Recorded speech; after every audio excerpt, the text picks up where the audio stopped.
Assalamualaikum warahmatullahi wabarakatuh. Hello everyone, welcome back to my YouTube channel. First, let me introduce myself again. My name is Merta Adinda. You can call me Merta.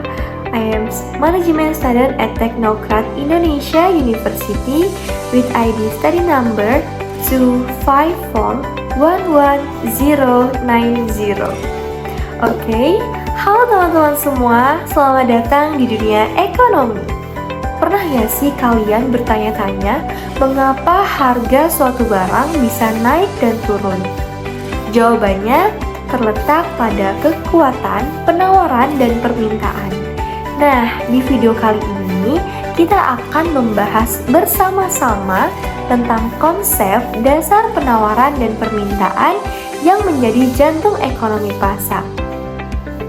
Nah, di sini teman-teman tentunya sudah tidak asing lagi kan dengan istilah tawar-menawar di dunia pasar.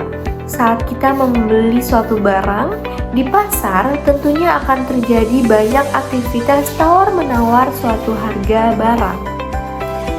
Nah, ternyata hal itu termasuk dalam konsep ekonomi. Jadi, kita sudah menggunakan konsep ekonomi dalam kegiatan sehari-hari. Oke, langsung saja kita masuk ke materinya. Teman-teman sudah tahu belum apa itu permintaan? Atau masih sering bertanya-tanya, sebenarnya apa sih permintaan itu?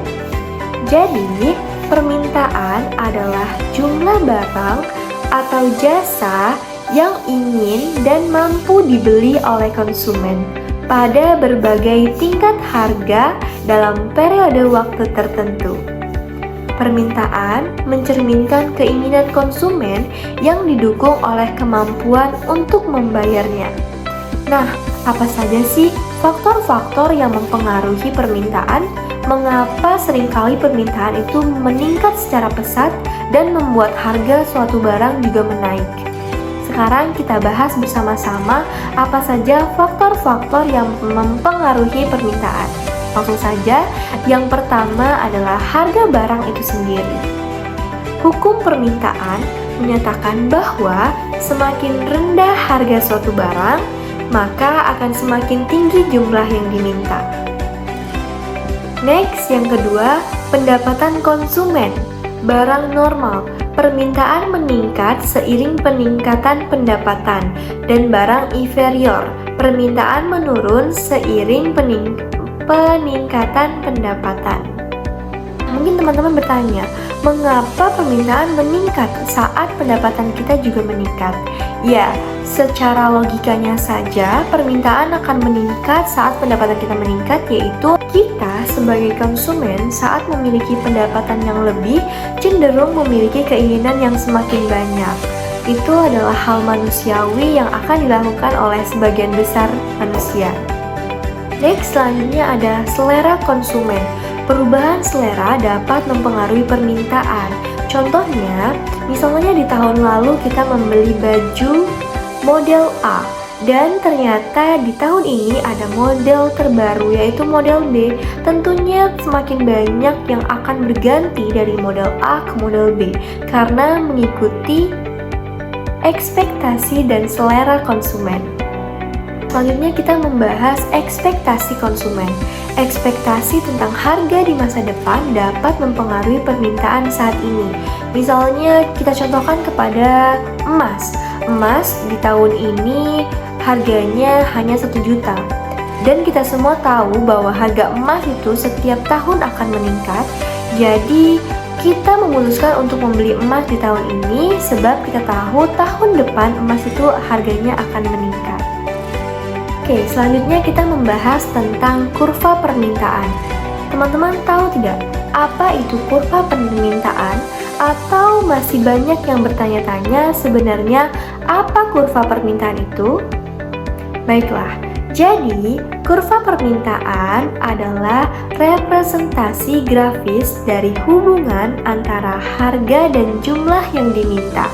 Kurva ini memiliki kemiringan negatif yang mencerminkan hukum permintaan.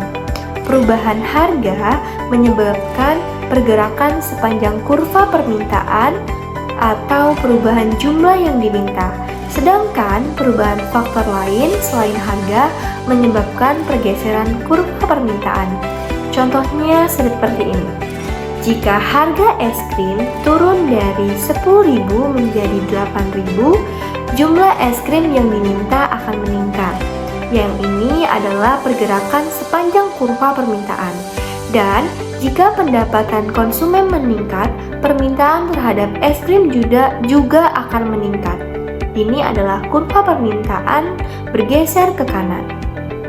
Itu tadi tentang kurva. Sekarang kita beralih ke apa itu penawaran. Teman-teman di sini sudah ada yang tahu apa itu penawaran atau masih banyak yang bertanya-tanya lagi, apa sih penawaran itu? Jadi, penawaran adalah jumlah barang atau jasa yang ingin dan mampu dijual oleh produsen pada berbagai tingkat harga dalam periode waktu tertentu. Penawaran mencerminkan keinginan produsen untuk mendapatkan keuntungan. Terus, apa saja sih faktor-faktor yang mempengaruhi penawaran? Mengapa penawaran kadang naik dan kadang turun, yang membuat harga kadang ikutan naik dan turun? Nah, mari kita bahas bersama-sama apa saja faktor-faktor yang mempengaruhi penawaran pada produsen. Jadi, yang pertama ada harga barang itu sendiri.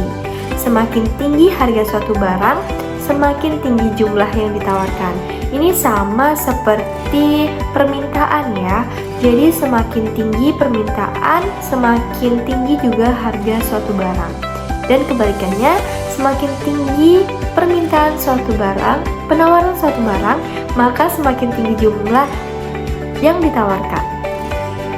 Selanjutnya ada biaya produksi, yaitu biaya bahan baku, tenaga kerja, dan modal. Dan ada teknologi. Kemajuan teknologi dapat menurunkan biaya produksi dan meningkatkan penawaran. Selanjutnya jumlah penjual. Semakin banyak penjual, semakin tinggi penawaran. Ekspektasi produsen. Jadi, semakin ekspektasi tentang harga di masa depan dapat mempengaruhi penawaran saat ini. Hal ini juga sama seperti permintaan. Semakin tinggi ekspektasi tentang harga di masa depan dapat mempengaruhi permintaan. Itu juga sama dengan penawaran. Kalau sebelumnya kita membahas tentang kurva permintaan, sekarang kita membahas tentang kurva penawaran. Apa itu kurva penawaran dan apa bedanya kurva penawaran dengan kurva permintaan? Jadi teman-teman semua, kurva penawaran adalah representasi grafis dari hubungan antara harga dan jumlah yang ditawarkan. Kurva ini memiliki kemiringan positif yang mencerminkan hubungan positif antara harga dan jumlah yang ditawarkan. Perubahan harga menyebabkan pergerakan sepanjang kurva penawaran atau perubahan jumlah yang ditawarkan. Sedangkan perubahan faktor lain, yaitu selain harga, menyebabkan pergeseran kurva penawaran. Nah, seperti ini. Jika harga cabai naik 30.000 menjadi 40.000 per kilogram, jumlah cabai yang ditawarkan akan meningkat. Pergerakan sepanjang kurva penawaran. Jika biaya pupuk turun, penawaran cabai juga akan meningkat. Yang ini yang disebut dengan kurva penawaran bergeser ke kanan. Lalu, apa keseimbangan pasar pada ekonomi? Jadi, keseimbangan pasar terjadi ketika jumlah yang diminta sama dengan jumlah yang ditawarkan. Titik di mana kurva permintaan dan penawaran berpotongan disebut titik keseimbangan yang menentukan harga dan kuantitas keseimbangan di pasar. Pada harga keseimbangan, tidak ada kelebihan permintaan atau kelebihan penawaran.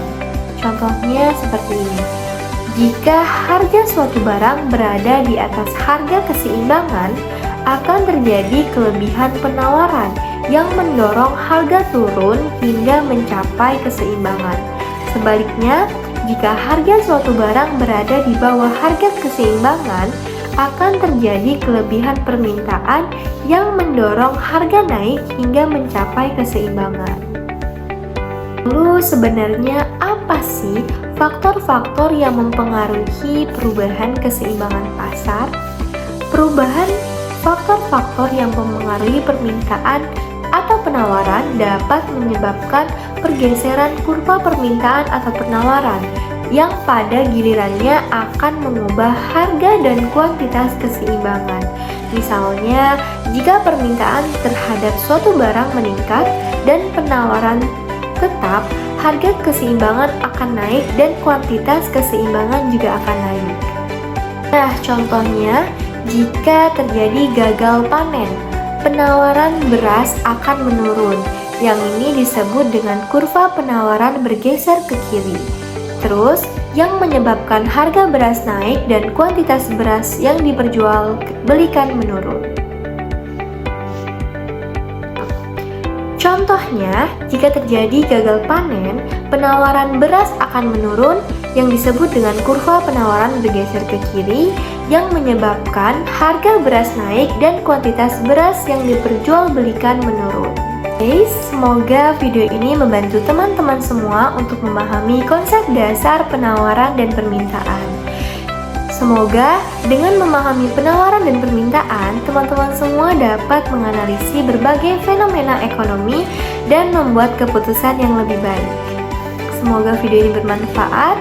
Sampai jumpa di video selanjutnya. See you next video. Bye bye guys. Assalamualaikum warahmatullahi wabarakatuh.